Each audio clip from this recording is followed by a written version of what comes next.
এই রে গিন্নি, শুনলাম নাকি পেঁয়াজের দাম বাজারে ভালোই আছে। এবার ভাবছি না হলে পেঁয়াজি চাষ করি। এতদিন তো অনেক শাকসবজি চাষ করলাম।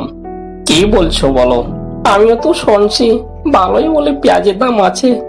দেখি না একবার করে দেখাও, এটাও করে দেখি কি আছে। ওইটাই তো ভাবছি, এইবার না হলে পেঁয়াজের চাষ করি, দেখি কেমন দাম পাওয়া যায়। কপালে যদি ভালো থাকে তাহলে খুবই ভালো হবে। ঠিক আছে ঠিক আছে, চলো মাঠে যাই, জমিটাকে চাষাবাদ করে আসি অল্প। ঠিক আছে চলো।